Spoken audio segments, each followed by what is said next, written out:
Salam sejahtera Malaysia, denyut nadi suara rakyat bergema di channel ini. Ada satu soalan yang ditanyakan kepada saya. Adakah sekarang ini sebenarnya Sumpah Laknat Najib Razak telah berjaya memakan Tun Mahathir? Ingat dulu Najib Razak pernah bersumpah laknat dan sekarang ini seolah-olah sudah terkena sedikit tempias sumpah laknat itu kepada Tun Mahathir. Apa tidaknya apabila menteri di Jabatan Perdana Menteri sendiri telah membuat kenyataan, telah mendedahkan bahawa Tun Mahathir sebenarnya tidaklah orang kata kebal daripada undang-undang. Tidak. Sebab ramai orang kata Tun Mahathir ni seolah-olah kebal dari undang-undang lah. Tak ada. Tidaklah. Mana ada. Tidak ada. Tidak ada. Orang Sabah bilang tidak ada. Tun Mahathir tidak pun kebal dari undang-undang. Dia boleh ditangkap juga. Dan yang paling hebat lagi, Menteri Undang-Undang ini kata, bekas Perdana Menteri boleh ditangkap jika enggan hadir dalam RCI Batu Putih. Dan Menteri Undang-Undang ini juga mendedahkan bahawa bekas Perdana Menteri itu, yang kita sekarang sudah tahulah, waktu kenyataan ini dikeluarkan memang Azalina Osman Said tidak menyatakan siapa nama. Tapi sekarang kita sudah tahu bekas Perdana Menteri itu siapa. Dia ialah Tun Mahathir. Tun Mahathir boleh ditangkap jika enggan hadir RCI Batu Putih. Peguam negara waktu itu dia cuti. Waktu dia buat keputusan untuk Batu Putih itu, peguam negara itu dicuti, garden leave, dipaksa cuti. Kemudian tiada siapa yang tahu, keputusan pula dibuat sembunyi-sembunyi. Itu menyebabkan kita hilang Batu Putih dalam proses antarabangsa. Dan ini adalah kedaulatan negara Malaysia. Dan pastinya jika Mahathir didapati bersalah, dia pun boleh meringkuk di penjara seperti mana Najib Razak juga. Silap-silap Mahathir akan sebelah Najib je. Jadi perkara ini sudah disiasat dan pasukan petugas khas juga sudah disiasat. Jadi sekarang Mahathir seolah-olah ada komen kepada video saya, kata Mahathir sebenarnya sekarang ini sedang merayu simpati daripada umum. Supaya nampak dia play victim. Antara komen-komen yang best yang boleh dibaca ketika Mahathir menyatakan dia punya kritik kah, hujahan kah di media sosial, antara yang best lah, orang panggil secara elok, hang mengelak hadir. Orang panggil secara elok, hang mengelak hadir. Lepas tu bila didedahkan di Dewan Negara, hang spin kata tak ada notis ni sampai mahkamah keluarkan sapina, du aca play victim pula. Du aca play victim pula. Ada lagi komen kata, jawablah di RCI, tak payah nak ulas panjang-panjang pun. RCI ni bukan PRU nak cari undi. Kalau betul nak takut apa? Lainlah kalau salah. Betul. Kalau Mahathir tak salah, dia nak takut apa? Lainlah kalau dia salah. Betul juga. Antara komen yang lain lagi, tak payah cakap banyak, hadir sajalah. Kalau berani, sama juga bab isytihar harta. Kalau takut, kenapa? Kalau berani, itu maksudnya tak salah. Kalau takut, kenapa? Jadi banyaklah komen-komen yang lain yang menarik, tapi yang pastinya kenyataan daripada Azalina Osman Said itu memang betul-betul akan menyebabkan Mahathir tak ada pilihan selain dia pergi buat kenyataan lah di RCI nanti. Jadi adakah Mahathir betul-betul bersalah seorang diri buat keputusan atau tidak? Kita tengok di RCI nanti. Denyut nadi suara rakyat bergema di channel ini. Kita jumpa lagi. Bye-bye. Salam sejahtera Malaysia, denyut nadi suara rakyat bergema di channel ini.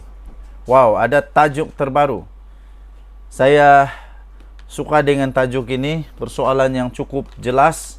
Apa umat Islam Melayu dapat sewaktu PAS memerintah dulu? Mungkin kawan-kawan, tuan-tuan dan puan-puan yang dihormati sekalian boleh senaraikan sehingga 100 perkara. Hui,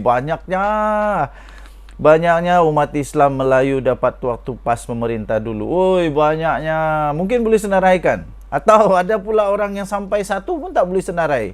Sebab macam tak ada pun. Boleh senaraikan apa umat Islam Melayu dapat sewaktu pas memerintah dulu. Sejak sekian lama, apabila tanah rizab Melayu semakin mengucup, bukan angkara bangsa Cina atau India dan lain-lain bangsa, tetapi angkara bangsa Melayu sendiri. Orang Melayu sejak sekian lama ditipu atas nama Melayu. Orang Melayu sejak sekian lama ditipu atas nama agama. Akhirnya bumi dipijak milik orang kerana bangsa Melayu dan penunggang agama. Apa bukti? Masihkah ingat pas desak kerajaan kembalikan peruntukan sekolah tahfiz dan sekolah agama apabila ditarik balik oleh Mahathir pada tahun 2017? Namun apabila mereka memerintah 33 bulan. Namun apabila mereka memerintah selama 33 bulan, ada mereka memberikan peruntukan tersebut? Nah, ini perlu jawab. Apa umat Islam Melayu ini dapat waktu pas memerintah dulu?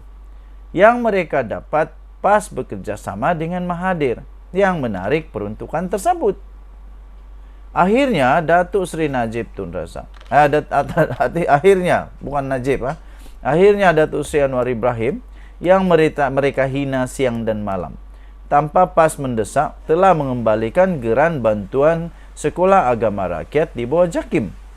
Begitu juga waktu jadi pembangkang, dihimpun umat Melayu ke Padang Merbuk di Kuala Lumpur untuk bawa RUU 355. Apabila mereka memerintah 33 bulan, ada mereka sekurang-kurangnya bawa usul RUU 355? Tak ada. Ada. Akhirnya, Datuk Seri Anwar minta Menteri Agama bagi pihak kerajaan membawa usul RUU 355 ke Parlimen tahun ini. Yang kita dapat cabutan judi dinaikkan oleh kerajaan bersama PAS. Akhirnya, Datuk Seri Anwar Ibrahim menurunkan kembali cabutan bertuah itu kerana ia tidak baik untuk kesejahteraan rakyat. Apabila kerajaan tidak memberikan peruntukan MP pembangkang dikatakan zalim. Apabila Muhyiddin Yassin lakukan perkara yang sama tidak zalim. Begitulah mengenai minyak subsidi bersasar. Ketika zaman Muhyiddin dan Ismail Sabri, kedua-dua PM itu sudah mengeluarkan kenyataan betapa perlunya mengenai subsidi bersasar dilaksanakan kerajaan. Tapi kedua-dua mereka tidak berani untuk melaksanakannya. Apabila kedua-dua bekas PM itu mengeluarkan kenyataan bermakna formula itu baik untuk selamatkan negara, kenapa apabila PM10 mau lakukan dianggap zalim? Kalau orang Melayu cukup menggunakan separuh akal yang ada, mereka sudah dapat melihat bagaimana agama ditunggang begitu hina sekali.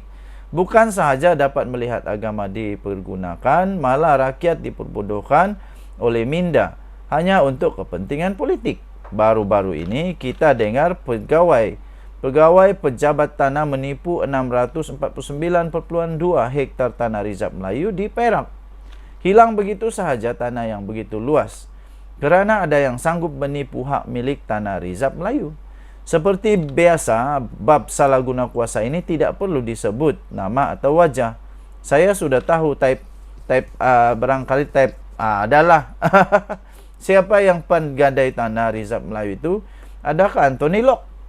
Bukan. Sejak dulu bukan bangsa Cina, tapi bangsa Melayu yang ada kuasa menggadaikannya. Sejak zaman Kesultanan Melaka hingga mat kilau, bangsa Melayu sendirilah yang menghasilkan bangsanya sendiri.